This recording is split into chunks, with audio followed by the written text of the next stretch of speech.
Ang mga Dons at ang mga Lazarus ay matagal nang magkakilala, 30 taon nang magkaibigan at may mga lihim na kasunduan. Pero lahat ng nakaraan na yan, nabubulok na sa likuran. Ang natira na lang ay dalawang pinuno ng pamilya na nagtititigan na parang nasa final round ng prize fight na wala namang nanunood. Anumang kabutihang loob na meron sila noon ay naging abo na. Si Harry de Souza, na tagapamagitan sa dalawang angkan, na nanggaling sa Harrigan State, ang naroon para pag-ayusin sila. Pero para itong pagtatangkang patayin ang bomba gamit ang ihi ng aso. Nagagawa ng dalawang patriarka na magkamay kahit papaano pero wala nang patawad o paghingi ng sorry. Ang pride pa rin ang nagsasalita. Si Harry ay naipit sa pagitan ng dalawang sumasabog na time bombs, at parang binigyan lang siya ng rubber mallet imbes na wire cutters. Si Conrad Harrigan, hari ng sarili niyang maliit na imperyo, ay nanonood ng buong palabas mula sa likod ng kortina. Alam niyang ang kasunduan ay hindi kapayapaan, pansamantalang pahinga lang bago ang susunod na libing. Kaya ginawa niya ang tanging galaw na pinagkakatiwalaan niya, pinapapatay niya kay Harry ang lahat ng naruroon, nang walang babala. Minsan, ang diplomasya ay mga bala lang na nakabarong. Habang naglilinis ng mga bangkay at nagtatapal ng sugat ang mga matatanda, ang mga bata naman ay busy magsindi ng panibagong apoy. Si Eddie Harrigan, apo ni Conrad, ang pinakamasamang uri ng tagapagmana, dahil ito ay laking mayaman, baliw, at untouchable. Naglalakad siya sa London na parang pag-aari niya ang lugar, ipinapakita ang apelyidong parang diplomatic immunity. Ang sidekick niya ngayon, si Tommy Stevenson, anak ni Richie, ang pinakamalaking karibal ni Conrad sa lungsod. Nagkaroon tuloy ng pagkakaunawaan ang kanilang pamilya dahil sa pagkakaibigan ng dalawa. Sina Eddie at Tommy ay todo party sa mga club, parang walang katapusan ang kanilang pera na para bang mula sa flood control. Pero si Eddie, hindi lang nagsisimula ng gulo, tinatapos niya ito gamit ang kutsilyo. Si Huggy, isang kawawang batang nagkamaling huminga malapit sa kanya, ay sinaksak mismo sa gitna ng dance floor. Natakot at nagalit si Tommy, bigla niyang na-realize na baka siya ang isunod. Itinapon ni Eddie ang kutsilyo sa River Thames at naglahong parang usok. Pagbalik sa Harrigan Estate, si Conrad ay nasa tabing ilog, kunwaring ine-enjoy ang retirement habang may hawak na fishing rod at walang buhay ang mga mata. Dumating ang kababata niyang si Archie, bitbit ang dekada ng bulok na historya ng pamilya. Si Maeve ay tumingin sa kanya at nagkamaling akalain na siya ang yumaong kapatid, patunay na sa pamilyang ito, parang multo ang lahat, kahit buhay pa ang iba. Sa labas, nagkukwentuhan ang magkapatid tungkol sa mga lumang karanasan, mga fishing lesson mula kay Uncle Tommy, na kalaunan pala ay manyakol. Mga childhood scars na binalot bilang lihim. Lumipat ang usapan nila sa negosyo, tulad ng droga at ang kumakabog na orasan ng kamatayan. Binalaan ni Archie na hindi magugustuhan ni Richie ang galaw na ito, pero nagkibit-balikat lang si Conrad dahil hindi siya natatakot sa gyera. Ang kinayayamutan niya ay ang pagkabagot. At naroon naman si Eddie, ang naglalakad na eskandalo, dahil hindi ito ang unang beses na nagdulot siya ng gulo. Ang ama niya, si Kevin, sa wakas ay sumuko at tinawagan si Harry para ayusin ang lahat. Dumating si Harry nang wala ng pasensya at hindi na nag-aksaya ng oras sa small talk. Diretso niyang sinabi kay Eddie, makipagtulungan ka sa akin o mag-enjoy ka ng 10 taon sa kulungan. Hindi gaya ni Kevin, hindi niya ito pinapalamutian. Alam niyang ang mga spoiled na bata ay hindi dapat kinukupkop, kailangan nila ng malamig na sampal ng realidad. Nagbigay si Eddie ng detalye tungkol sa club, maingat na inayos ito, at iniwan si Tommy sa kwento. Dumiretso si Harry sa lugar, at nakapasok siya gamit ang peking badge. Hindi handang tumulong ang club boss hanggang sa casual na banggitin ni Harry ang pangalang Harrigan at magbitaw ng ilang nakatagong banta. Ilang sandali pa, pinapanood na niya ang CCTV ng pananaksak at nalaman niyang ang batang tinamaan ng saksak ay si Huggy Campbell, maswerte dahil nabuhay ito at nagpapagaling sa Home Run Memorial. Binura ni Harry ang footage at umalis na parang karaniwang martes lang. Samantala, si Jan de Souza, isang babae, ay nakaupo sa therapy circle na parang naglalaro ng emotional roulette. Tinanong ng therapist kung may naiisip siyang tao, pero nag-atubili si Jan at hindi sinabi kung sino. Si Harry naman, na nasa sasakyan na, nag-iisip na ng susunod na hakbang. Tinawagan niya ang kontak niya sa pulis para malaman kung nagsalita na ba si Huggy. Kinausap rin niya ang kakilala sa ospital. Pagkatapos ng session, kumuha si Jan ng kape at nabangga si Alice, isa pang therapy dropout. Nagkaibigan sila dahil pareho ang paniniwala nilang ang therapy ay mahal na reklamo lang. Dalawang estranghero, iisang pagkadismaya, at walang paggaling. Nalaman ni Harry na hindi pa nai-interview si Huggy, kaya naisip niyang oras na para bumisita. Nakita niya ang bata, mahina, may sugat, at nagsisisi sa paglabas niya kagabi. Nakipag-usap si Harry at sinabi na hindi siya sinaksak ni Eddie, dahil kung totoong si Eddie ang sumaksak sa kanya, nasa body bag na siya ngayon. Klaro ang mensahe, kalimutan mo ang nakita mo, o mas malala pa ang mangyayari. At syempre, sumang-ayon si Huggy na parang aso. Matapos mawala ang banta, tinawagan ni Harry si Kevin at sinabing ayos na ang problema at pwede nang kumalma ang blood pressure niya. Para sa huling detalye, itinapon ni Harry ang mga damit na sinuot ni Eddie sa pamamagitan ng paglalagay nito sa isang kawawang bangkay sa morgue. Hindi maging ebidensya ang ebidensya kung nasa bangkay na ito. Samantala, sa mundo ni Richie, umiinit ang sitwasyon dahil hinahabol siya ni Bron, ang partner niya, na naghahanap ng sagot tungkol kay Tommy. Ang bata ay naglayas at ang timeline ay nagmumukhang kahina-hinala. Mabilis na nagdurugtong ng mga piraso si Richie. Tinawagan niya si Kevin, ang boses ay parang kargado na baril, at nagbabala, kapag hindi nakauwi si Tommy bago maggabi, may kapalit ito. Ang uri ng gulo ay hindi nagtatapos sa ilang bangkay lang. Samantala, unti-unting gumuguho ang personal na buhay ni Harry sa totoong oras. Siya at si Jan ay paikot-ikot lang, paulit-ulit na nagtatalo. Ang anak nila, si Gina, ang nagsisilbing tao sa gitna ng dalawang sumasabog na time bomb. Sinusubukan niyang pumagitna, pero hindi maaayos ng therapy ang pag-aaway ng kanyang mga magulang. Pilit ni Jan na magpa-therapy, at todo kontra si Harry. Paulit-ulit siyang nagmamakaawa, at paulit-ulit din siyang sinusubukang kumbinsihin ni Harry na huwag ituloy parang bato ang kausap. Sa huli, pumayag na lang si Harry na aayusin nila ang lahat na ang ibig sabihin ay istorbo lang ang therapy. Pero kabisado na ni Jan ang ugali ni Harry. Para lang daw itong delay tactic na walang patutunguhan. May problema na mas malaki si Harry na kailangan niyang ayusin, at ito ay nagsisimula sa ibaba. Paikot-ikot si Richie na parang pating, at kapag hindi lumutang agad si Tommy, gyera ang kasunod. Hindi rin nakakatulong si Eddie. Nagtitikom ng bibig ang bata na parang allergic sa pananagutan. Kaya si Conrad, na laging strategist at may kakaibang plano, nagdesisyong pagsamasamahin ang lahat sa Moody's Boxing Gym. Neutral ground, malinis na gloves, at maruruming intensyon. Ang gym ni Moody ay hindi lang lugar para magbasagan ng mukha ang mga siraulo. Dito nag-aayos ng problema ang mga crime lords nang hindi nagpapaputok. Si Moody ay parang bangko ng Switzerland, ginagawang negosyo ang pagtatalo ng gang, 50,000 grand mula sa bawat panig, lahat ng cellphone ay kinukumpiska, at isang gintong patakaran, walang banta, walang karahasan. Kapag may dugong tumulo, silang lahat ay magbabayad. Sa madaling salita, ito ang fight club para sa mga taong nagfa-file ng taxes gamit ang shell companies. Sa ngayon, sina Richie at Harry lang ang nasa ring. Ang lahat ng iba, goons, bodyguards, at mga maugat ang daliri sa gatilyo, naghihintay sa labas. Chess na ang nilalaro ni Harry habang ang iba nagsisimula palang magbukas ng board. Tahimik niyang inutusan ang mga tao niya na nakatutok ang baril sa grupo ni Richie. Isang tangulang mula kay Conrad, tapos magiging libingan na ang lugar na ito. Nagpakitang gilas si Richie, nilulubog si Harry sa mga papuri na parang mantika na lumuluto sa fishball, sinusubukang hilahin siya sa kampo niya. Pero hindi na kumbinsi si Harry. Alam niyang kahit malambot ang guwantes, nakatago pa rin ang kamao ng pagtataksil. Simple lang ang sabi ni Richie, kausapin niya si Eddie, o sisiklab ang dugo bago magtanghali bukas. Iyon na ang kanyang desisyon, mas mababa sa 24 na oras bago sumabog ang lahat.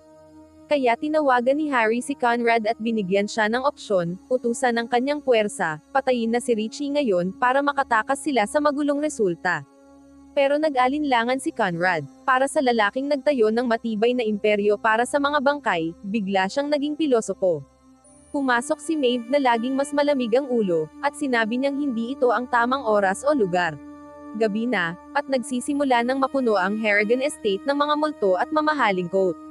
Dumating ang anak ni Conrad na si Saraphin, kaladkad si Brendan papunta sa gulo. Hindi siya matiis ni Maeve, nakasulat sa mukha niya ang hindi pagkatuwa, parang maling shade ng foundation. Dumating din si Kevin, kapansin-pansing wala si Eddie. Kumpleto na ang mesa, maliban sa tanging si Raulong nagpasimula ng lahat ng kaguluhang ito. Pati ang mga abogado ng pamilya ay nagpakita. Kapag nagpakita ang mga abogadong ito, hindi sila narito para makipagyakapan. Ibinulgar na ni Conrad ang lahat, ang plano niya, ang matagal na niyang laro. Sabi-sabi sa kalye, humihina na siya. Naungusan na raw siya ni Richie matapos nitong makakuha ng malaking deal sa mga Mexican, at makakuha ng parte sa fentanyl market. Pero hindi nahuhuli si Conrad. Hinihintay niya ang tamang oras.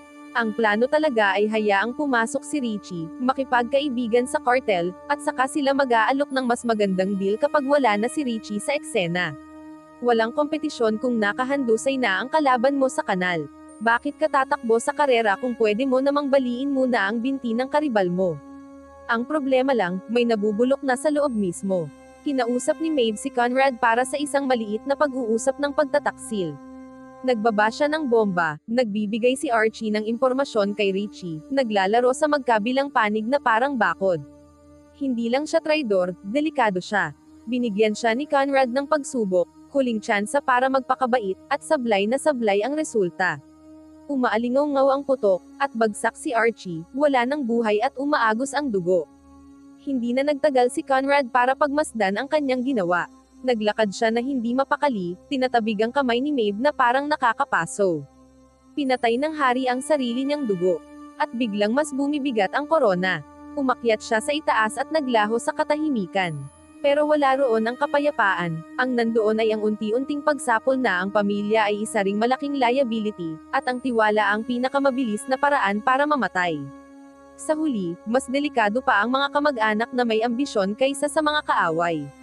Nakatayo si Harry sa anino ng bangkay ni Archie, tinitigan ang resulta ng gulo na may malamig na titig at tahimik na isipan.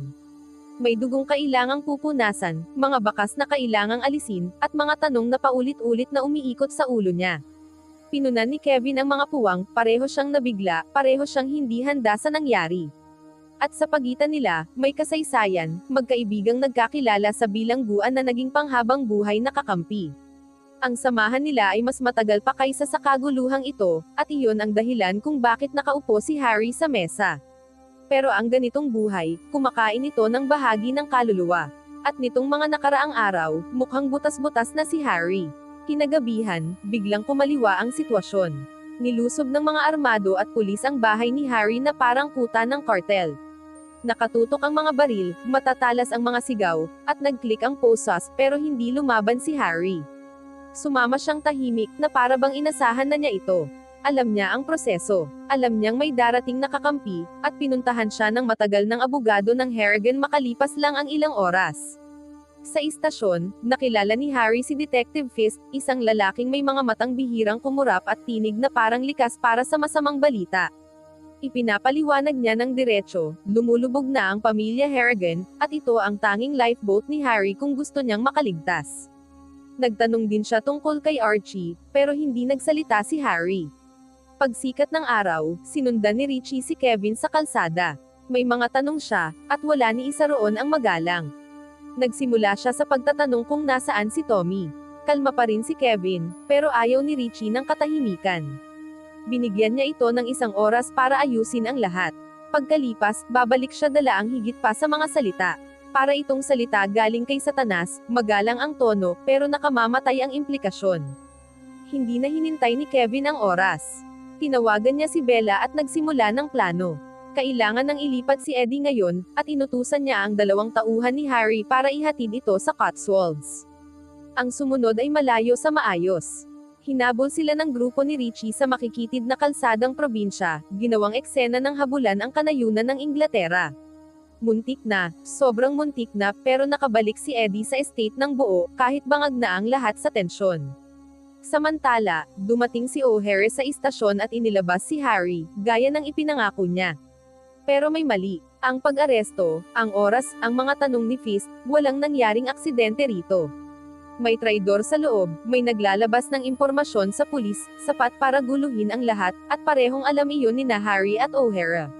Pinaghihinalaan ni O'Hare si Maeve pero hindi kumbinsido si Harry. Siyempre, hindi rin sila handang gumawa ng panibagong pagkakamaling kasing laki ng kay Archie nang walang ebidensya. Sa halip na maglabas ng baril, nagpasya silang magsimulang mag-imbestiga. Hindi nila alam na iyon mismo ang gusto ni Fisk, guluhin si Harry, hayaang siya mismo ang maghanap sa traidor, at kapag nagkaroon siya ng kontak, susundan iyon ng pulis. Matalino, marumi, pero matalino. Sa ibang lugar, binisita ni Brendan ang half-sister niyang si Saraphine, dala ang isang hilaw na plano para maibalik ang tiwala ng kanilang ama.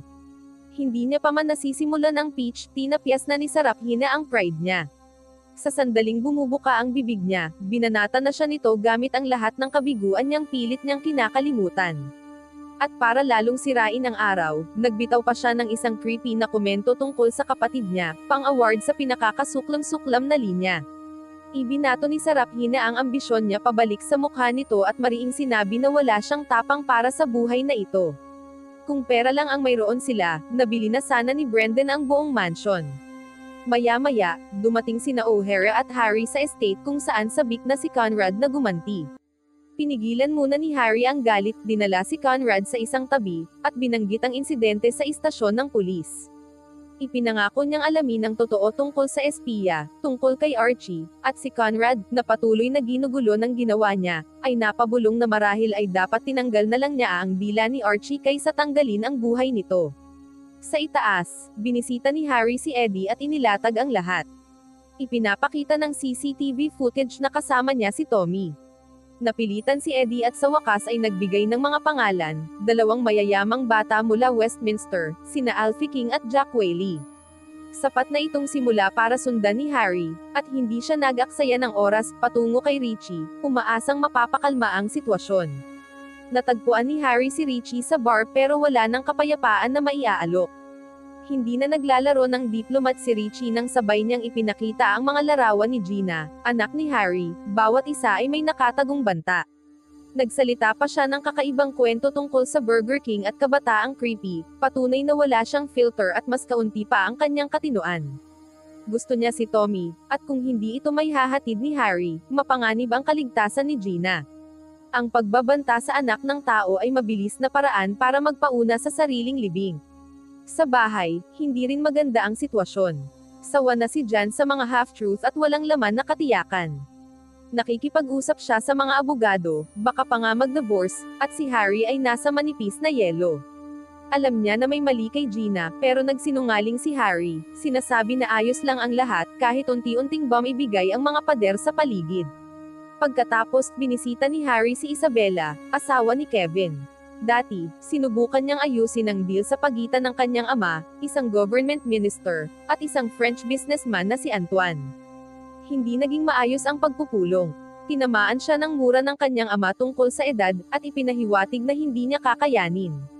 Patuloy pa rin siyang sumusubok na makuha ang deal pero mabigat ang timing, at sa dami ng nangyayari, halata na abala ang isip niya sa iba. Inanyayahan niya si Harry na manatili sa hotel kasama siya, dala ang ilang hindi magandang ideya sa ulo.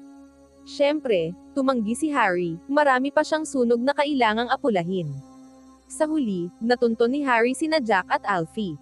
Malakas ang kanilang mga boses pero pagdating sa totoong sagot tungkol kay Tommy, malabo ang paliwanag. Spoiled, mayaman, at kalahating may alam lang, sapat lang ang impormasyon nila para patunayan ang pinakamalalang takot ni Harry. Sangkot si Tommy sa isang bagay na mas malaki kaysa sa inaasahan ng kahit sino sa kanila. Sa state, kinausap ni Maeve si Eddie at pinaalala kung sino ang nagpalaki sa kanya, ang naglinis ng kanyang suka, pumupunas ng luha, at nagturo sa kanya ng mga madilim na sining ng Harrigan survival. Siya ay sa kanya, gaya ng sinasabi niya. Pero hindi kumbinsido si Conrad sa sentimental na paliwanag. Tinawag niya si Eddie na mahina at pinaalala sa lahat na iisa lang ang gumagawa ng desisyon sa pamilyang ito, at hindi iyon ang babae na naglalaro ng therapist na may galit. Tumatakbo na ang oras, at sa wakas, dumating si Harry sa club kung saan nagsimula ang lahat ng kaguluhan. Sumugod siya na nakataas ang kamao at halos hindi mapigilan ang galit. Ipinilit niyang malaman kung nasaan si Tommy, at pumayag ang manager, ipinapadala siya sa basement. At narito na ang katapusan ng linya. Patay na si Tommy, nakalagay sa kahon na parang package. Halos walang oras si Harry para iproseso ang huling suntok sa sikmura bago pumutok ang langit. Sumabog ang bahay ni Kevin sa isang napakalaking pagsabog na umaalingaw-ngaw sa gabi na parabang sigaw ng universo. Ilang sandali lang, tumawag si Kevin, nanginginig pero buhay pa, at ibinaba ang balitang si Richie ay gumawa na ng kanyang galaw at hindi na naglalaro. Ngayon na natagpuan ang katawan ni Tommy at palapit ng palapit ang banta, sinabi ni Harry kay Kevin na magkita sila sa yard at isama rin si Eddie. Samantala, bumisita ang mga tauhan ni Richie sa bahay ni Harry, marahil umaasang nakakatakot ang presensya nila. Pero ang nakuha nila ay si Harry sa speaker kasama si Conrad, malamig na pinaaalala sa kanila kung sino ang kanilang kinakaharap. Alam ni Harry kung sino sila at kung sino ang kanilang iniulat. Binalaan niya na kung may maling hininga man, sila'y magiging wala lang sa mapa. 2 lalaki, 1 misyon, walang utak. Iyon lang ang kailangan, ang banta. At bigla, nagpapanggap na wala silang nakita. Kailangang makahanap si Harry ng ligtas na lugar para mag-regroup, kaya pumunta siya kay Mike, isang matagal ng kaibigan na ngayon ay relutanteng nagiging Airbnb host. Si Mike, isang sports rider at palpak na sugarol na may utang na £30,000 kay Harry, hindi natuwa sa pagdating niya pero wala siyang gaanong magagawa. Pinatuloy ni Harry sina Gina at Jan sa bangka ni Mike para sa kaligtasan habang naghahanda siya para ayusin ang gulo na palapit na sa kanila. Sa yard, nakita ni Harry sina Kevin at Eddie kasama ang isang nakakatakot na exhibit na si Valjean, ang may-ari ng club, nakatali sa upuan at ang mukha ay parang kinain at niluwal ng buhay. Sa tabi niya ay ang hindi malilimutan na tanawin ng katawan ni Tommy, binugbog at walang buhay. Ayon kay Valjean, inalok siya ni Eddie ng £10,000 para tapusin si Huggy. Ang parte ng planong iyon ay ibalik pareho sina Tommy at Eddie sa club. Nakabalik si Tommy, pero hindi dumating si Eddie, at si Tommy ay nasaksak ng kutsilyo ng hindi bababa sa 50 beses. Hindi iyon pagpatay, iyon ay isang art project. Nagngangalit si Kevin, ginamit ang taser kay Eddie at humingi ng kasagutan. Nang humuhupa ang kuryente, tinawagan ni Kevin si Conrad para iulat ang katotohanan. Pero si Maeve paikot-ikot na parang lawin sa silid, ay nakakita ng nangyayari. Sa halip na magalit o matakot, ngumiti siya parang proud school mom sa isang twisted science fair. Gusto pa niya na maging proud si Conrad. Hindi naman nakumbinsi si Conrad, sa halip pinutol niya ang tawag at inimbitahan si Maeve sa Sunny dahil, ayon sa kanya, wala nang mas tamang paraan para pag-usapan ang murder case ng pamilya kundi magpapawis na lang sa kahoy na kahon. Sa tahimik na Sunny, pinagplanuhan nila ang susunod nilang galaw. Iminungkahi ni Maeve na puntiryahin si Von, girlfriend ni Richie, bilang kalamangan, habang mas gusto ni Conrad ang malupit na galaw, pinag-uusapan ang pagbibigay ng armas sa lahat at pagsira sa crew ni Richie mula sa loob. Si Maeve na tinatawag ang sarili niyang White Queen, ay pinaalala kay Conrad at sa sarili niya na isa siyang manlalaro sa larong ito mula pa sa simula, tulad ng chess. Pero lasing ang lahat, at ang mga pyesa ay kumakatal sa kanilang kapwa. Samantala, gumawa si Harry ng galaw papunta sa isang care home, bilang pagtupad sa pangako kay Maria na mabigyan ang kanyang ina ng komportabling tirahan. Dumating siya ng huli, pero alam niyang makakagawa siya ng paraan gamit ang suhol at ngiti. Habang siya'y paalis, napansin niya ang isang pamilyar na mukha, isa sa marahas na mga gwardya sa kulungan noong siya'y nakakulong.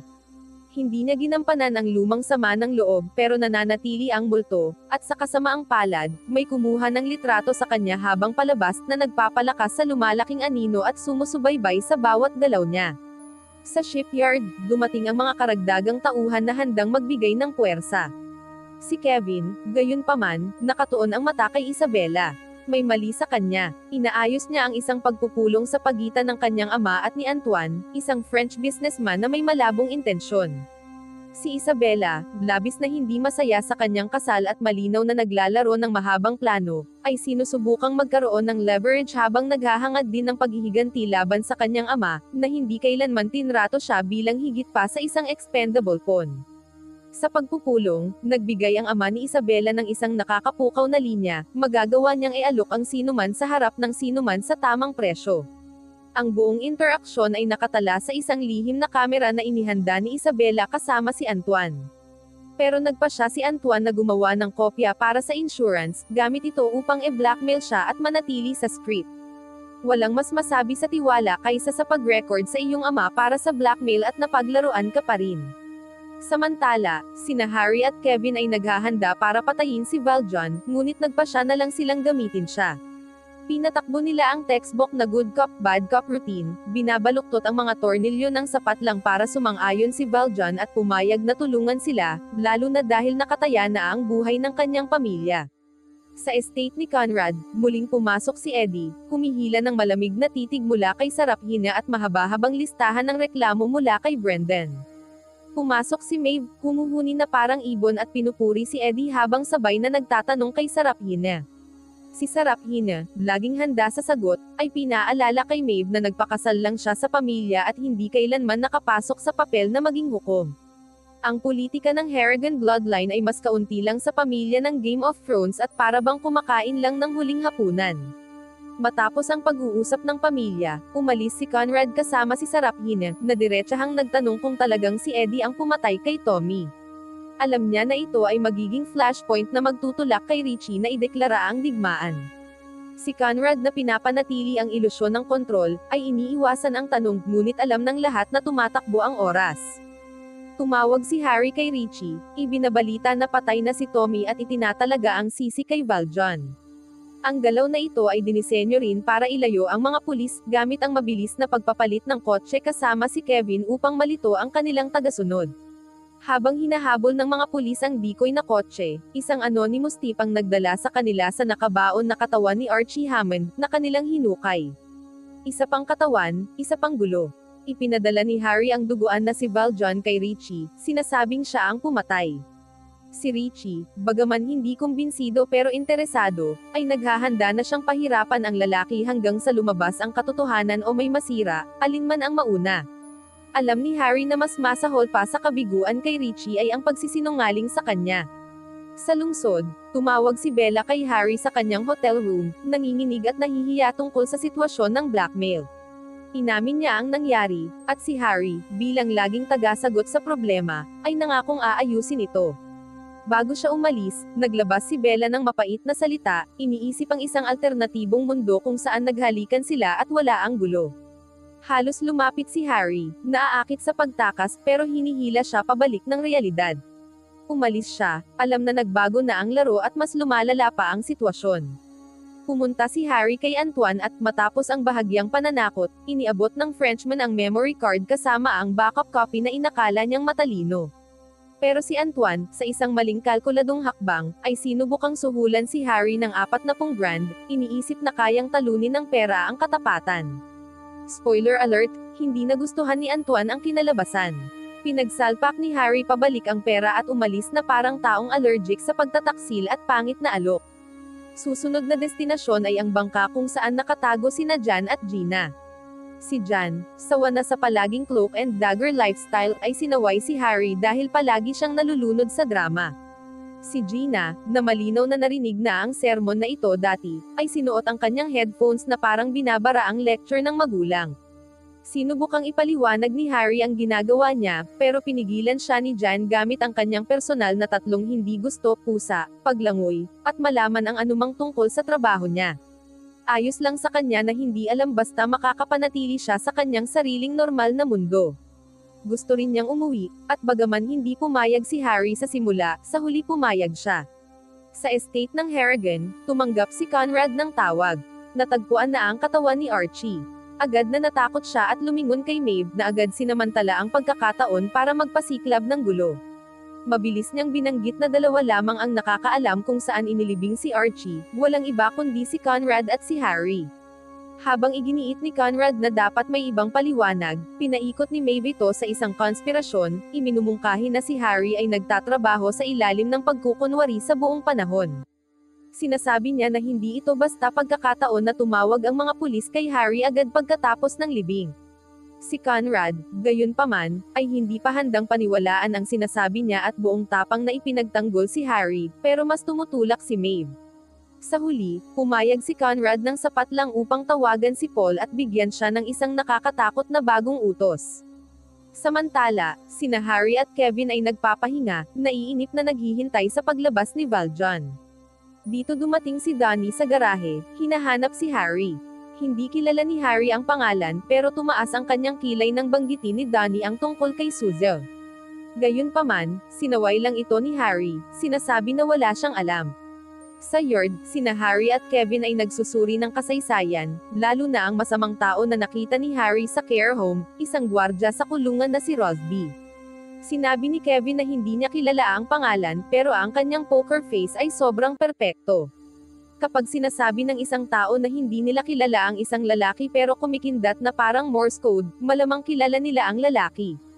Habang nagaganap ito, nag-iisa si Jan sa therapy. Ipinapakita niya si Harry bilang isang taong may kakayahan, tapat, at mapagmahal pero may dalawang pamilya, sina Jan at Gina, at pagkatapos ang mga Harrigan, na laging inuuna.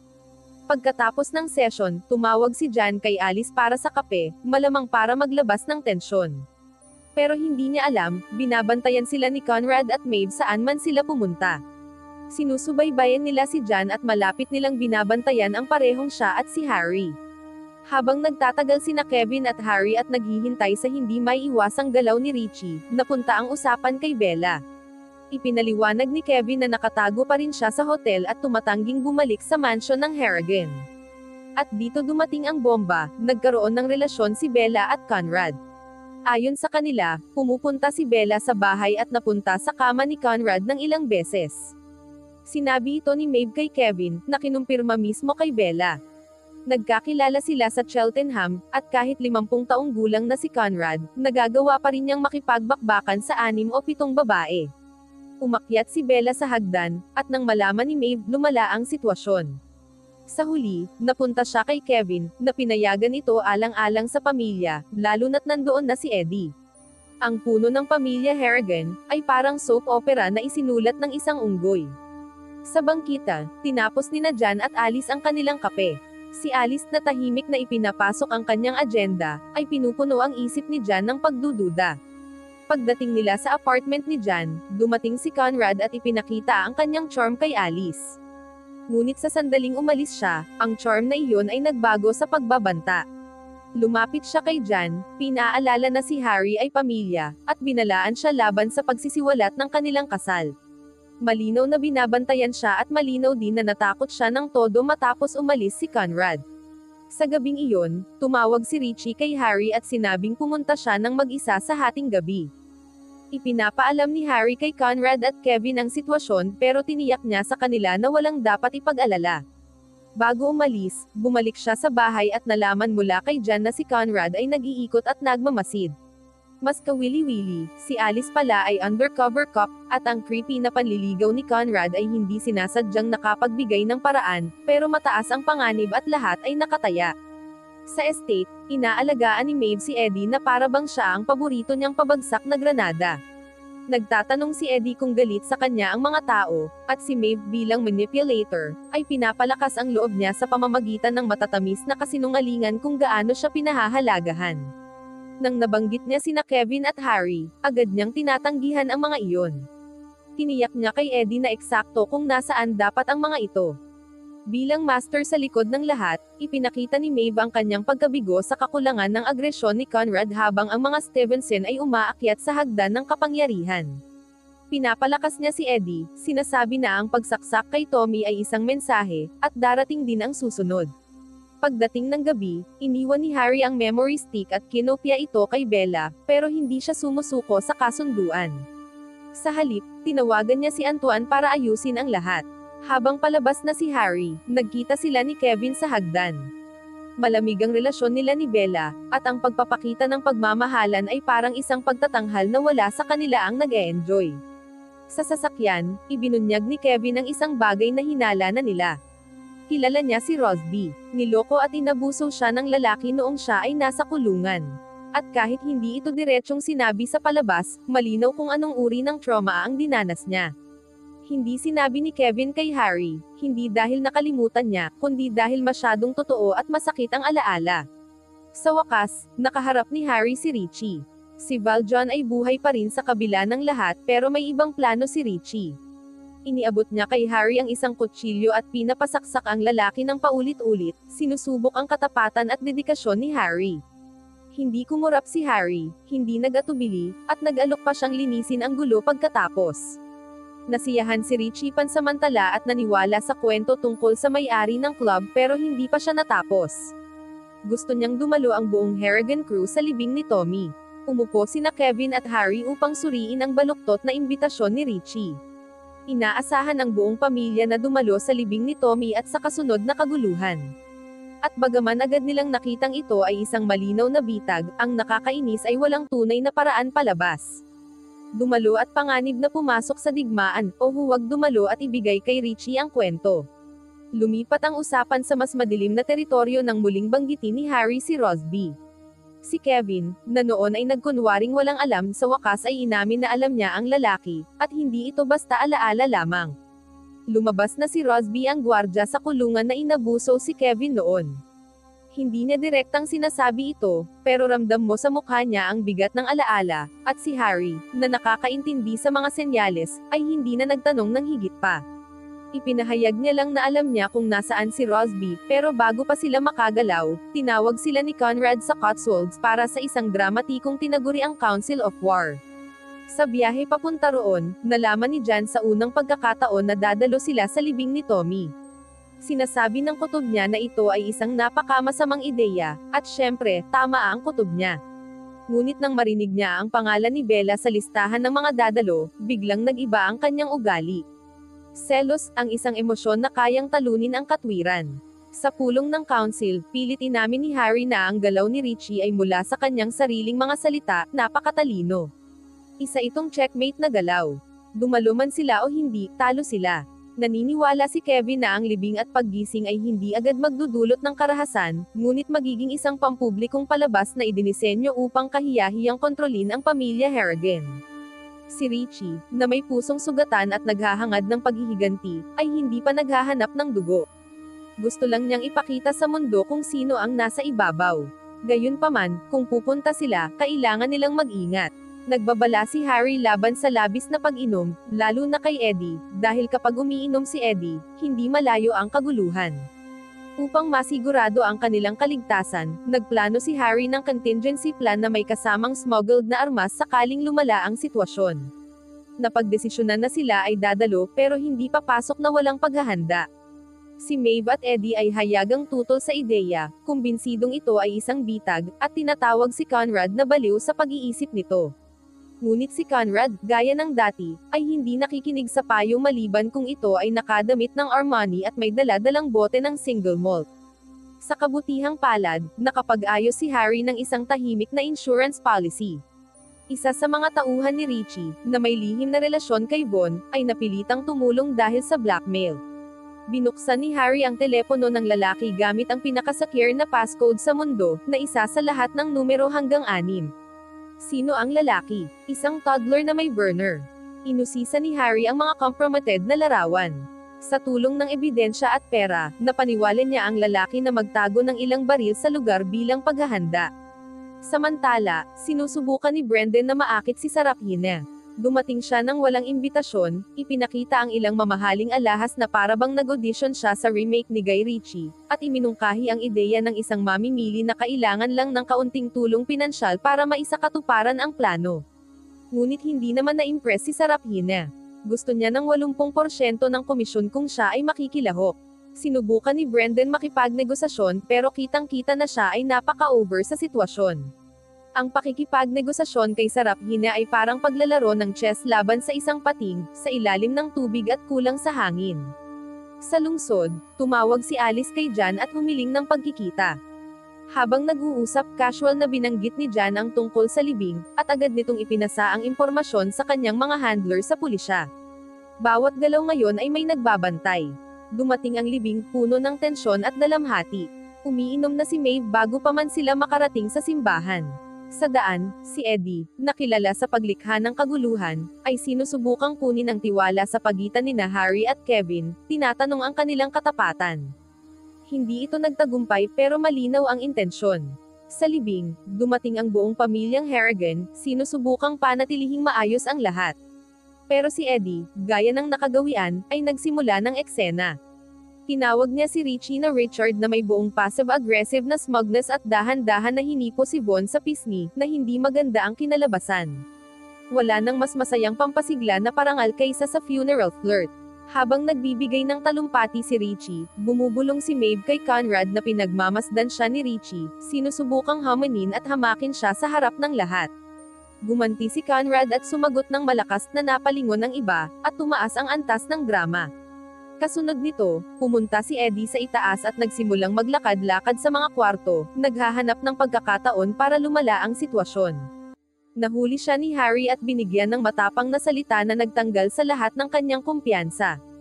Hindi ito laban, dominasyon ito. Kumalma si Eddie pansamantala. Sa ibaba, pumunta si Harry sa isang visual standoff habang patuloy na pinapaso ni Richie si Conrad sa kanyang mga titig. Pagkatapos, kumilos na naman si Maeve. Nilapitan niya si Von at sinubukang magpasimula ng gulo pero pinaalis siya ni Von sa isang casual na insulto. Tinawag siyang pangit ngunit sapat na iyon para magtunog elegant. Si Maeve na nasaktan at lasing na, ay bumalik sa kanyang baso, hindi alam na nilagyan ng pampatulog ang inumin para pigilan siyang tuluyang sumabog. Bago siya mawala ng malay, naipadala pa rin niya ang isang signal kay Eddie. Tumugon si Eddie sa pamamagitan ng aksidenteng pagbangga sa isa sa mga tao ni Richie habang sinusubukang magpasimula ng laban. Mabilis na pumasok si Richie at nilutas ang sitwasyon, iniutos sa isa sa kanyang mga tao na ihatid si Eddie pauwi. Ang buong pangyayari ay nakakakilig sa kakaibang paraan, parang nanonood ng aso sa dinner jacket na sinusubukang makapasok sa black tie gala. Sa wakas, nagkaroon ng pribadong usapan sina Conrad at Richie. Kalma na ibinunyag ni Richie na alam niya kung sino ang pumatay kay Tommy. Lahat ng detalye ay isinisiwalat ng may-ari ng club. Sinabi niyang ayaw niya ng ganap na digmaan, ngunit malinaw niyang ipinapahayag ang isang bagay. Kung lalapit si Eddie sa mga tao ni Richie muli, patas na target siya. Iyan ang kasunduan. Nirerespeto ni Richie na dumating ang mga Harrigan pero hindi mapag-uusapan ang presensya ni Eddie. Hindi natin nakikita kung sasang-ayon si Conrad sa mga kondisyong iyon, pero si Maeve na nagising na mula sa kanyang pagkakatulog, ay hindi pa handang magpatawad o makalimot. Kaagad niyang tinawagan si Paul at nagsimulang magplano sa likod ng mga eksena. Mapanlin lang na kalmado ang umaga hanggang sa umalis si Von papunta sa kanyang kotse, handa sa isang simpleng pagpunta sa tindahan. Isinara niya ang pinto, pinaikot ang susi, at biglang sumabog ang buong kotse sa isang napakalaking apoy na agad siyang napatay. Mukhang hindi lang isa ang nakaschedule na pagsabog ngayong linggo. Sa pagpanaw ni Von, si Richie ay puno ng kalungkutan, ang kanyang galit at dalamhati ay nagluluto sa ilalim ng tubig. Si Donnie, na laging mensahero sa maling oras, ay hinihila si Harry sa tabi upang iparating ang mensahe mula kay Katmal Lister. Pero bago pa man masisimulan ni Harry na unawain iyon, kumalat na ang balita tungkol sa pagsabog na parang apoy sa damo, na sumisipsip sa lahat ng hangin sa anumang silid na pinapasukan nito. Si Gina, sa kabilang banda, ay biglang inalis sa kanyang psychology exam sa pinakamalalang oras. At habang siya'y dinadala, tinitigan niya ang kanyang ama ng isang tingin na kayang patigasin ang konkreto. Si Harry, gayunpaman, ay may mas malalaking bagay na kailangang ayusin at agad na muling nagtipon kasama ang natitirang bahagi ng angkan sa malawak na estate ni Conrad. Umiinit na ang tensyon at walang inaaksaya si Kevin sa pagharap kay Maeve, tiyak na siya ang nagplano sa pagpatay kay Von. Pero habang umiikot ang mga akusasyon, pinutol ni Conrad ang ingay, mayabang at hindi nababahala habang kinikilala ang buong pagsabog. Ito ay dapat mangyari, isang plan B kung sakaling pumapalya ang mga bagay. Pero ang kawalang galang ni Richie ay nagtulak sa kanya sa dulo. Kaya pinindot niya mismo ang gatilyo, pinasabog hindi lang ang kotse kundi pati ang anumang pagkakataon ng diplomasya na natira sa mesa. Ang plan B ay tila nangangahulugang sirain ang lahat. Hindi nagluluksa, si Conrad ay napuno ng enerhiya, halos handa na sa ideya ng bukas na digmaan, kumbinsido na malalampasan nila ang crew ni Richie sa armas. Si Kevin, gayunpaman, ay hindi natuwa. At pinaalala niya sa kanyang ama na kung wala si Archie, ang kanilang koneksyon sa mga Mexican, ang mismong mga kaalyado na gusto ni Conrad na maakit, ay putol na. At ngayon, sa galit at pabago-bagong emosyon ni Richie, sila'y tuluyang sumusugod sa isang buong digmaan sa teritoryo ng walang backup. Habang sinusubukan nina Kevin at Harry na pigilan ang kaguluhan, tumawag si Richie kay Conrad ng direkta. Ang tawag ay agad na nauwi sa isang pagtatalo na puno ng testosterone kung saan parehong sumali sina Eddie at Conrad upang utusan at lokohin si Richie. Si Kevin, na nanunood sa lahat ng nangyayari, ay napabagsak sa bigat ng sandali, buong kamalayan na bawat pagsisikap upang protektahan ang pamilya at pigilan ang digmaan ay tuluyang napinsala ng hindi na mababawi. Isang taon na estratehiya ang winasak ng dalawang tanga sa isang tawag lang. Habang ang pamilya ay umiikot sa kaguluhan, sina Serafina at Brendan ay malayo sa gulo. Sa halip, nasa Antwerp sila, abala sa isang transaksyon ng diamante kasama ang isang mamimili na nagngangalang Leonard. Pinatay nila ang kanilang mga telepono dahil ano ba ang silbi ng buhay kung walang excitement. At habang si Serafina ay nananatili sa karaniwang hotel niya, napakaliit ng posibilidad na ma-rescue sila kung mauna si Richie sa pagtuklas kung nasaan sila. Samantala, naupo sina Jan at Bella para sa isang matagal ng kailangang pag-uusap. Nagbubuhos sila ng sama ng loob tungkol sa pagiging partner sa mga lalaking itinuturing ang digmaan bilang negosyo ng pamilya. Paulit-ulit na naiipit ang kanilang buhay dahil sa alitan sa dugo at mga misyon ng paghihiganti. Unti-unti nang nauubos ang pasensya ni Jan, at lalo pang pinahirap ng sitwasyon nang lumapit si Conrad kay Gina, bumubulong ng matatamis na salita tungkol sa proteksyon at seguridad sa kanyang tainga, habang nagtatangkari ng kontrol. Hindi walang muwang si Gina. Diretsyong pumunta siya sa kanyang ina at nagbabala, panahon na para umalis. Sa gitna ng lahat ng ito, dumating ang isang helicopter ng perpekto ang timing. Ginamit ni Harry ang sandaling iyon para kausapin si Bella at pinayuhan siyang itigil ang sitwasyon kay Antoine bago pa lumala ang sitwasyon. Pumayag si Bella na pag-isipan ito, at agad na sumakay si Harry sa helicopter patungong Antwerp.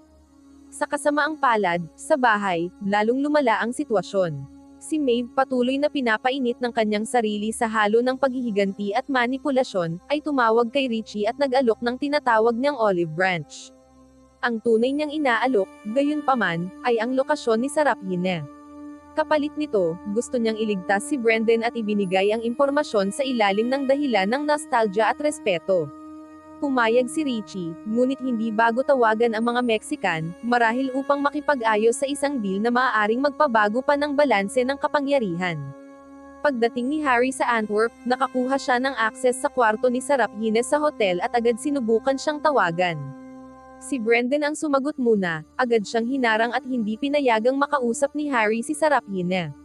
Maliwanag na si Brendan ay desperado na patunayan ang sarili, handang isugol ang lahat para makamit ang kahit kaunting respeto sa pamilya.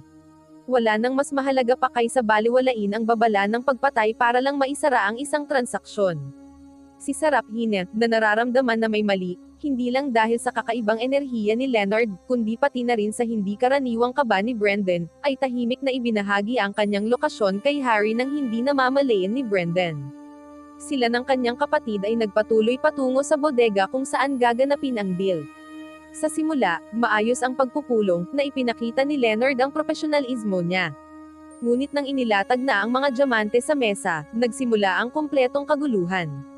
Biglang pumutok ang mga putok ng baril at ang bodega ay naging isang saklaw ng pagpatay. Dumagsa ang mga armadong lalaki, walang pag-aalinlangan ang pagbabaril at halos lahat sa loob ay bumagsak. Naiwan sa sulok sina Brendan at Serafina, nakatutok sa kanilang mga ulo ang mga baril at walang nakikitang paraan ng pagtakas. Tila ang negosyo ng diamante ay may napakabangis na patakaran sa pagbabalik, walang refund, walang makaliligtas. Dumating si Harry sa bodega, inaasahan ng isang labanan o marahil isang sablay na pagpapasa. Ngunit ang sasalubong sa kanya ay isang libingan na binabalot ng katahimikan at dugo. Ang tanging naroroon ay ang mga bangkay ng mga sundalo ng kartel na nakalatag sa sahig na parang mga natumbang domino at ang salitang digmaan na nakasulat sa pulang dugo sa konkreto. Hindi lang ito mensahe kundi isang pahayag ng katapusan. Walang bakas ni Serafina o Brendan, tanging ang epekto lamang ng malinaw na isang massacre na isinagawa ng brutal at perpekto. Hindi ito basta mga tulisan lamang. Sila ang mga kalalakihan ng kartel na kumokontrol sa Antwerp docks, ibig sabihin, ang gumawa nito ay hindi lamang nagsimula ng isang giyera sa teritoryo. Para silang nagpasabog ng bomba ng militar. Hindi nakapagtaka, ito ay kagagawa ni Richie. At nang malaman ni Maeve na kinidnap niya si Brendan bilang insurance, sinubukan niyang ipakita ang kapangyarihan at nagbanta siya. Si Richie, gaya ng dati, tinanggap ang babala na parang bata lamang. Iniwan niya ang tawag ng walang alinlangan. Ang pagtanggal ni Richie sa tawag ay hindi pagtatapos ng pag-uusap, ito ay pagtaas ng banta. Sa kanilang teritoryo, nagtipon sina Kevin at Conrad upang suriin ang kanilang mabilis na lumalalang sitwasyon, parang nakatayo sa naglalagablab na bunganga ng kanilang plano, sinusubukang hulaan kung sino ang nagpasabog. Sa kabila ng halatang senyales, hindi pa rin nila napapansin na si Maeve ang tapat na espiya. Ngunit sa paraan ng pagkukwento ni Conrad tungkol sa huling biktima ng pagtataksil noong 1988, isang kwento na may malakas na katangian ng medieval, malinaw na kapag nalaman niya, may isang tao na masisira. Samantala, nakatanggap ng tawag si Jan mula kay Alice na naghahanap ng pabor at nagpapanggap na parang dalawang kaibigang nagkikita lamang. Hindi alam ni Jan na si Alice ay isang police informant na may buong technical team na nakikinig mula sa labas. Pumunta siya sa isang kalapit na pub, at sinundan siya ng tauhan ni Conrad na si Paul. Sa loob, maingat na iniiwasan ni Alice ang paksa ng aktibidad ni Harry, dahan-dahan na pinapapunta ang usapan sa mga mamamatay tao at gangsters. Ngunit bago pa man makakuha ng anumang kapaki-pakinabang, pumasok si Paul, pinatigil ang usapan, at pinaalalahanan ang lahat na ang sobrang pagtatanong sa pamilyang ito ay nasasagot gamit ang sandata. Sinama niya si Jan pauwi at tahimik na tinanong siya sa kotse, ngunit nanatiling kalmado si Jan, nanatili sa kanyang kwento na parang kinakabisado. Sa parehong oras, gumagalaw din si Bella, sinusubukang buuin muli ang alyansa kay Antoine matapos siyang masapawan ni Harry, na nakuha ang USB drive at iniwan si Antoine na parang ginagamit at itinapon. Nagawa niyang hikayatin si Antoine pabalik sa talakayan sa pamamagitan ng pangakong 20% na bahagi at isang pagpupulong kasama ang Home Secretary. Bagaman, ang pagitan nila ay parang nagyayelong tubig kaysa sa isang normal na pakikipagkamay. Samantala, napansin ni Bella si Kevin na nagtatago sa labas habang tumatawag. Ang tawag na ito ay para hanapin ang care home kung saan nakatago si Rosby, ang mapang-abusong gwardya kanina. Ang listahan ng paghihiganti ni Kevin ay nakaayos na parang alfabeto at parang nakalaminate. Sa kabilang damuhan, magkasama sina Eddie at Gina, nagkukwento tungkol sa kung gaano sila naliligaw, na sa kaso ni Eddie ay isang elaborate na paraan lang para mag-flirt. Agad siyang pinagsabihan ni Gina dahil ginaya niya ang kanyang damdamin sa isang mahinhin na emosyonal. Ngunit sa kabila ng puna, nauwi sila sa pagtulog ng magkasama. Wala nang mas masarap pang emosyonal na intelligence kaysa sa pagpuna habang nag-flirt pero tuloy pa rin sa pakikipagbakbakan. Habang nangyayari ito, kumilos si Harry bilang isang wolf commando, sinalakay ang base ng UC Cartel sa liwanag ng araw at sinimulan ang isang ganap na war zone. Maingay, madugo, at epektibo, at sa pagtatapos nito, may sagot na si Harry.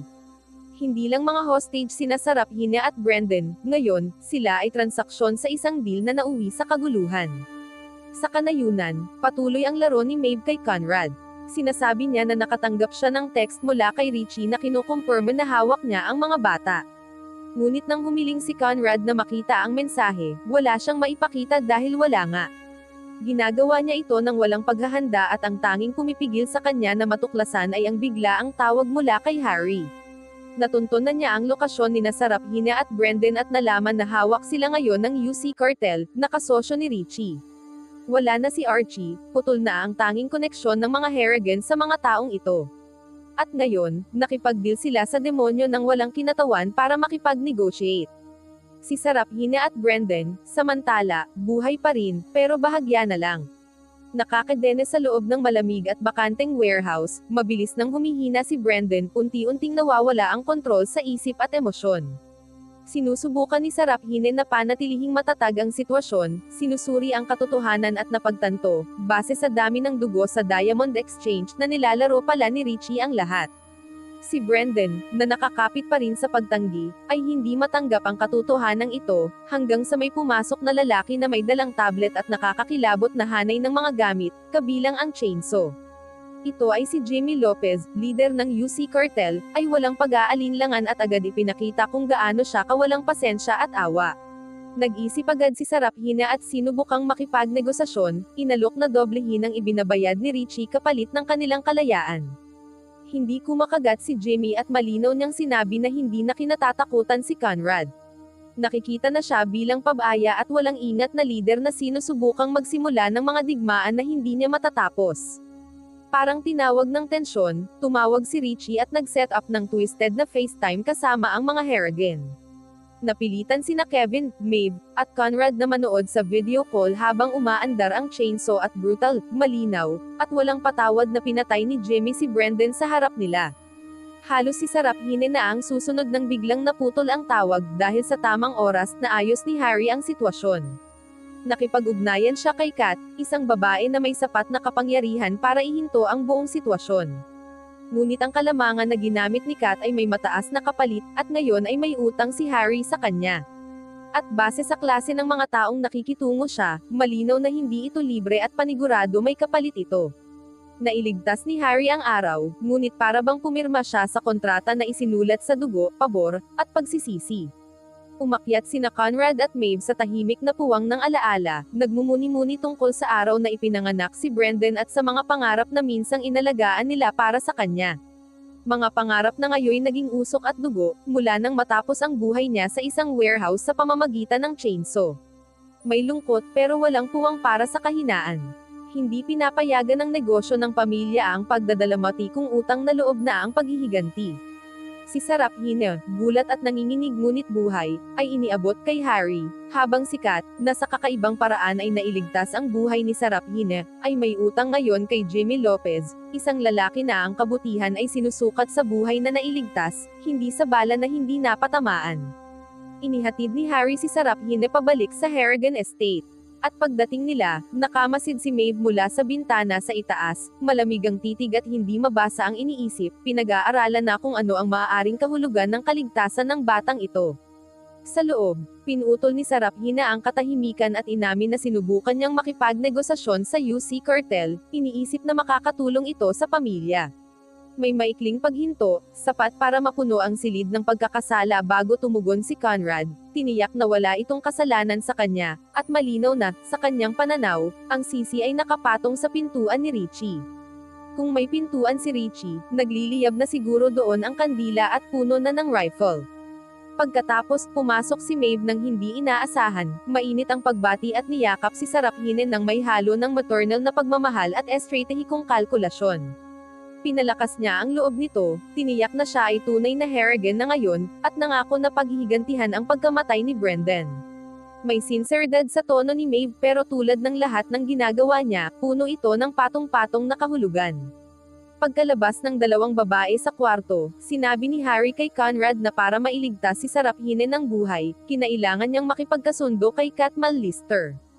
Hindi natuwa si Conrad sa pangalang iyon at agad gustong malaman kung paano kilala ni Harry si Kat pero hindi nagpatinag si Harry. Sinabi lang niya na lumapit sa kanya si Kat 2 taon na ang nakalipas at inalok siyang lumipat sa panig niya, na tinanggihan niya. Iyon lang ang nalaman ni Conrad, at agad siyang kumilos. Nagdesisyon si Conrad na protektahan ang ibang miyembro ng pamilya. Ililipat niya si Eddie, Bella, at Kevin sa isang ligtas na lugar. Ngunit kakaiba, naiwan si Jan at Gina sa estate. Siguro dahil sa tiwala, siguro dahil sa bitag pero kahit ano paman, umiikot muli ang mga gulong. Gusto rin ni Conrad na ipaayos ni Harry ang isang pagpupulong kay Jimmy Lopez para makakuha ng impormasyon tungkol sa fentanyl trade at baka makipagkasundo sa mismong taong pumatay sa kanyang anak. Halos sumabog si Kevin sa galit nang marinig ito.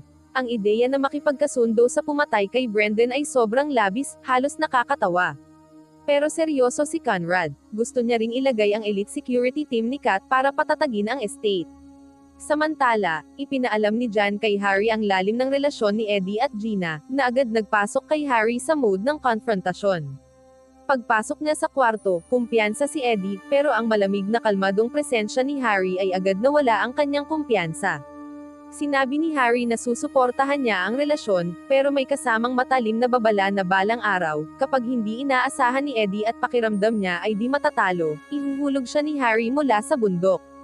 Hindi ito basbas kundi hula na may countdown. Pagkatapos, kinausap ni Harry si Gina at sinabi ang lahat, pinapayuhan siya tungkol sa marahas na nakaraan ni Eddie, pero tanging kibat balikat at nakakabagabag na kaalaman sa sarili lamang ang natanggap niya. Inamin niya na naaakit siya sa mga lalaking nagpapaalala sa kanya ng kanyang ama. Dahil wala nang mas emotional maturity kaysa pumili ng minamahal mula sa trauma scrapbook mo. Samantala, ang Oscar-worthy performance ni Alice bilang helpless civilian ay nagdala ng bagong manlalaro sa eksena.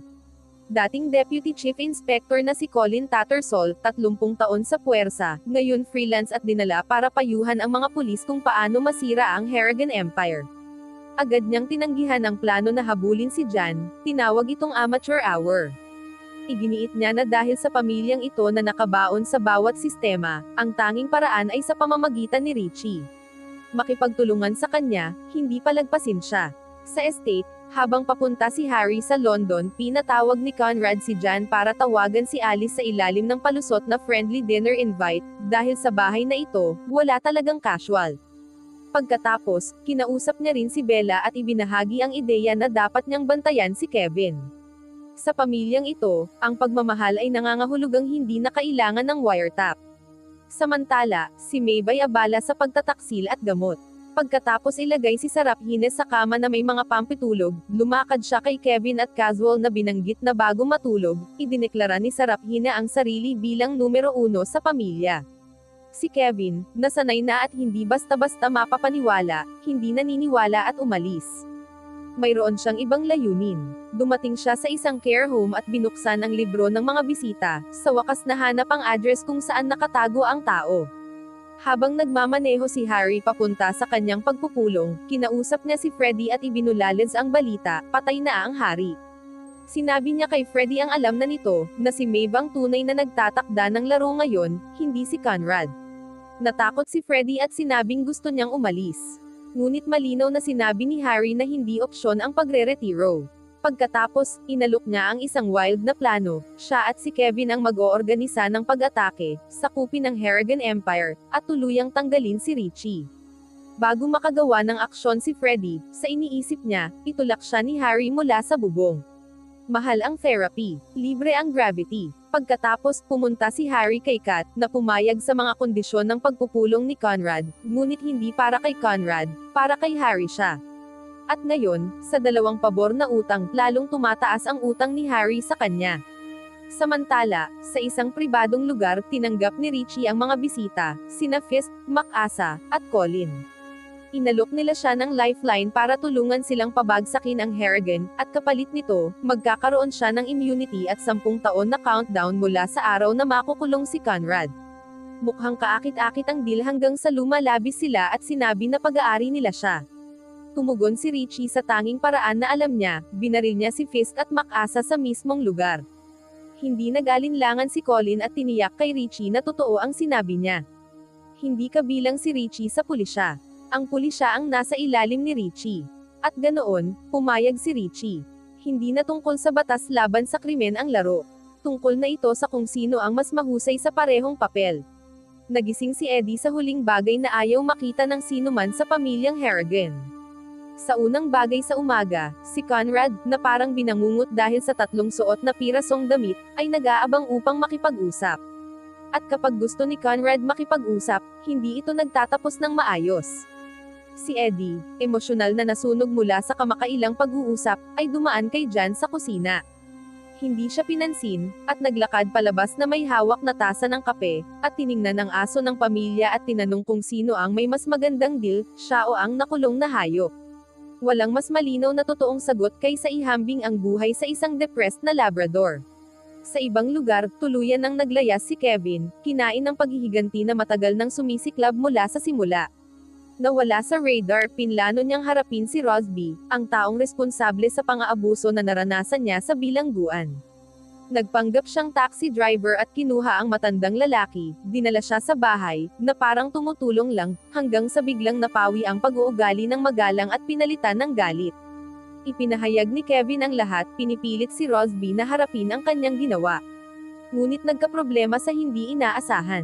Halos wala nang alaala si Rosby bago ang nakaraang 5 taon, kaya siya'y tunay na nalilito at bahagyang nagsisisi. Tinanong pa niya kung na-imagine lang ni Kevin ang nangyari bago tiyakin na natagpuan na niya ang pananampalataya. Si Kevin, pinipisa ng bigat ng lungkot at trauma, ay kumuha ng baril, umiyak sa katahimikan, at saka pinindot ang gatilyo, pinatay si Rosby sa isang tama sa ulo. Samantala, sa estate, naghahanda sina Conrad at Harry para sa deal kay Jimmy Lopez. Si Conrad, bilang laging unpredictable, ay nagbiro tungkol sa pagtatanim ng Tommy gun sa banyo sakaling maging magulo ang sitwasyon.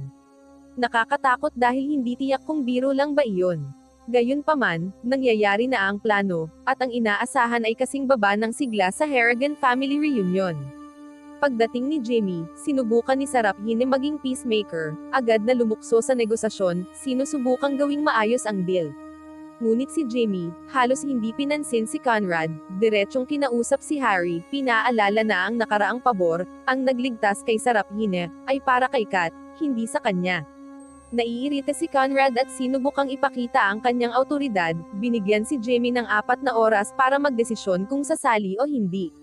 Si Jimmy, kalmado tulad ng glacier, simpleng tumingin kay Harry at sinabi na naiintindihan niya kung bakit gusto nitong lumayo sa gulo ng Harrigan.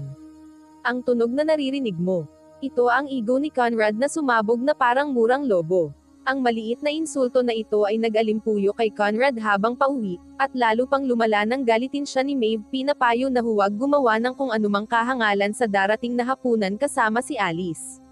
Ang kanyang tono ay may halong banta, parang mob boss na nagbibigay ng friendly advice.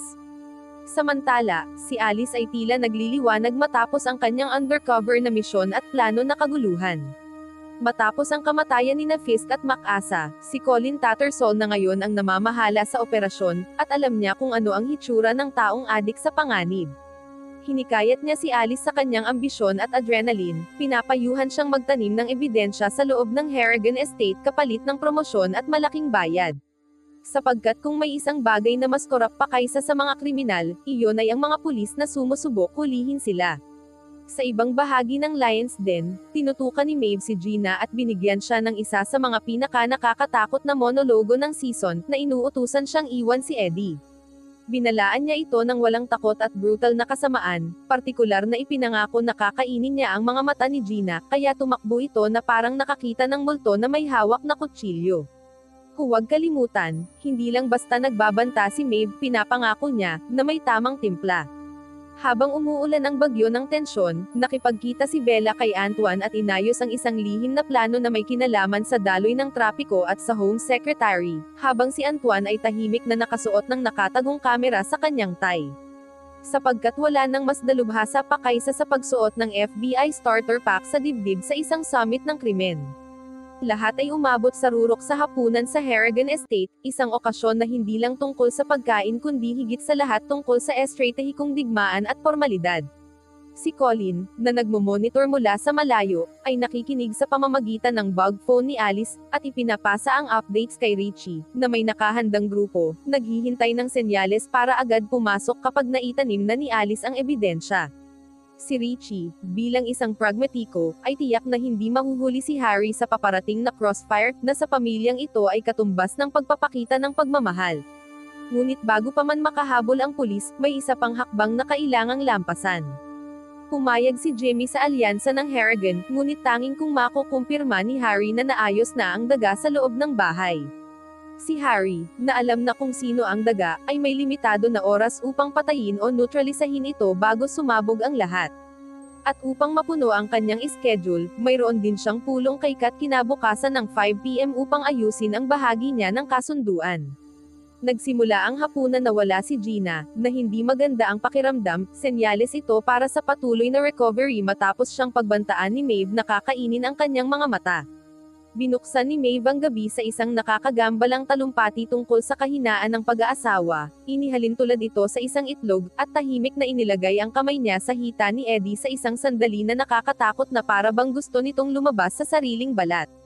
Ang omelette na metapora ay sapat ng nakakainis. At pagkatapos ay dumating ang pagkakaugnay.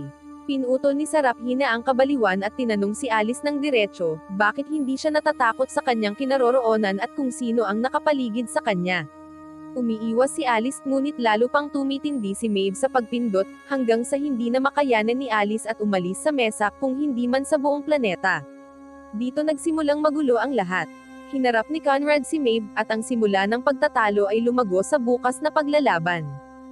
Samantala, tahimik na lumalayo si Harry at natagpuan si Alice habang nahuhuli sa akto ng paglagay ng ebidensya sa bag. Sa sandaling nagtagpo ang kanilang mga mata, bumagsak ang palabas. Ibinagsak ni Alice ang pagkukunwari, inamin ang lahat, at pinakawalan siya ni Harry, marahil sa awa o kalkulasyon. At nang mawala na siya sa gabi, hindi niya sinabi kay Conrad ang anumang salita. Sa dining room, magkaaway pa rin sina Maeve at Conrad nang biglang bumukas ang pinto at tuluyan ng kumilos ang pulisya. Parehong naaresto sina Conrad at Maeve, hinatak palabas ng mansyon gamit ang handcuffs, ngunit bago iyon, nagsimula silang kumanta at tumawa na parang bahagi ng plano ang lahat. Habang naaresto at nagpapakita ng enerhiya ang Harrigan, nakatayo si Kevin sa gitna ng dugo at kaguluhan, nakikipag-usap sa walang buhay na katawan ni Rosby na parang maaari itong magbigay ng kapanatagan na matagal nang nawala. Ang lumalabas ay hindi isang pagkakakilala ng sala kundi parang pressure cooker na sumasabog ang takip. Matagal na niyang alam ang koneksyon ni Bella kay Conrad, at matagal na rin niyang pinapasan ang katotohanan tungkol sa tunay na ama ni Eddie.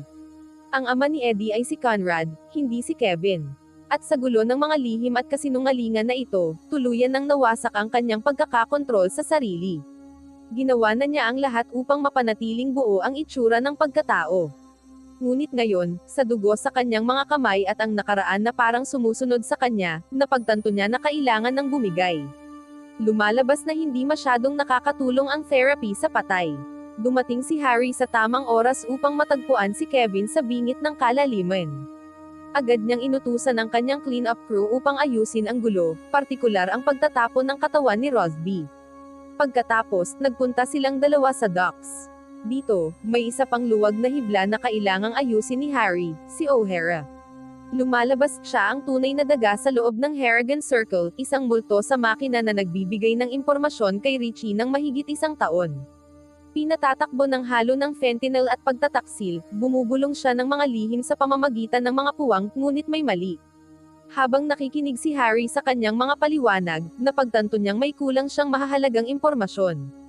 Hindi niya binanggit kung ano ang nangyari kay Archie o sa operasyon sa Antwerp, na nangangahulugang hindi siya nag-iisang daga. Maaring nagtitiwala si Richie sa kanya, ngunit hindi pa handa si Harry na sumunod sa halatang patakaran. Sa halip pinili niyang gamitin siya, itinutulak siya mismo sa mga braso ni Richie bilang Trojan horse, ang bitag na hindi pa nagagamit. Pinayagan siyang lumakad, nagbigay ng malabong pangakong tatawag, at pinanood siyang mawala, nalilito at may pag-aalinlangan.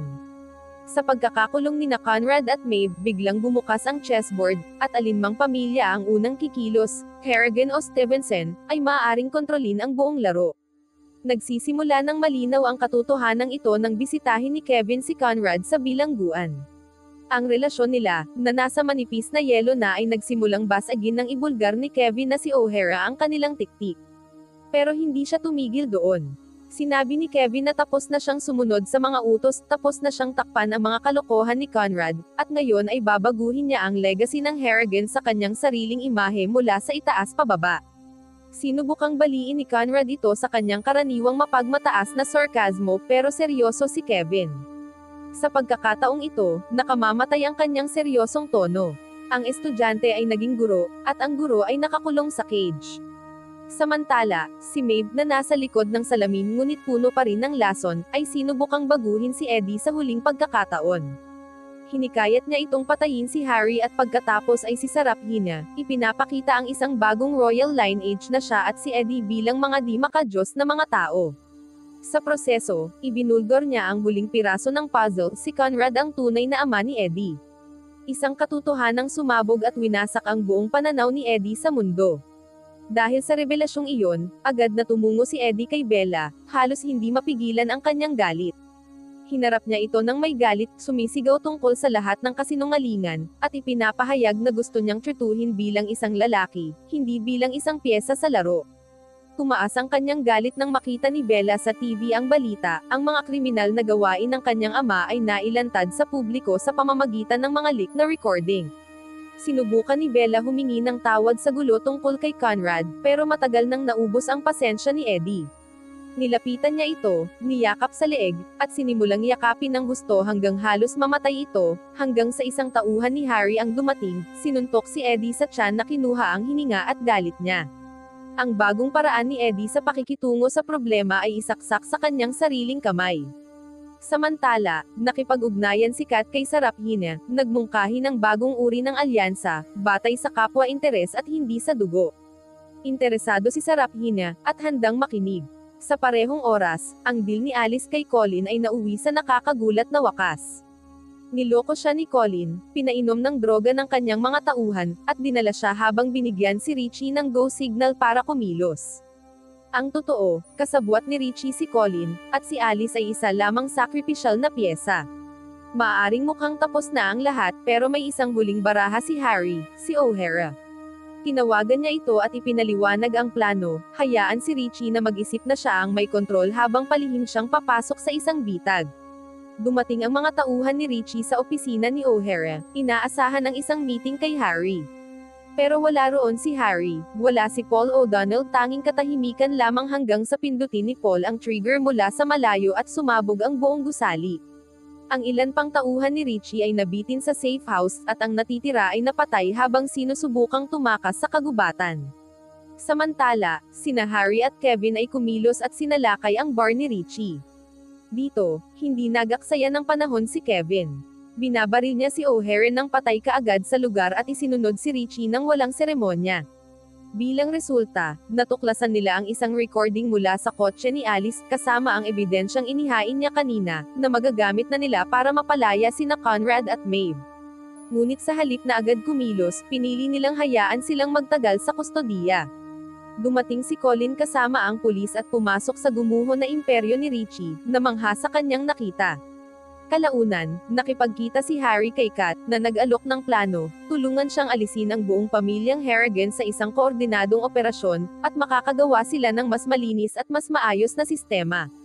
Ngunit tapat si Harry sa kanyang paninindigan, sinabi niya sa kanya na mag-isa siyang pumunta sa impyerno at lumabas, pinapatibay ang kanyang katapatan sa pamilya, kasama ang lahat ng kanilang kapintasan.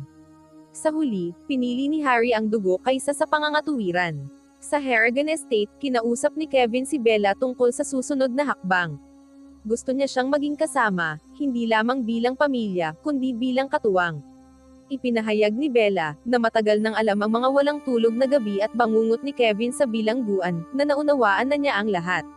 Sa isang matinding sandali ng katotohanan, inamin niya na inabuso siya ng kanyang ama noong siya ay bata pa, isang revelasyon na nagpapaliwanag kung bakit hindi biro para sa kanya ang paghihiganti. Ang mabagsik at masakit na palitan ng damdamin ay nagbubuo ng bagong uri ng pagkakabigkis sa kanila, sugatan ngunit nagkakaisa. Samantala, bumalik si Harry kay Jan at Gina, ngunit ang init ng muling pagkikita ay biglang naging malamig. Nagkagulo sila tungkol sa nangyari at sa hinaharap. Sa tindi ng emosyon at galit, hinihila ni Jan ang isang kutsilyo at tinusok si Harry mismo sa dibdib. Halos hindi man lang siya kumilos bago bumagsak sa upuan na nakabaon pa rin ang kutsilyo sa kanyang katawan.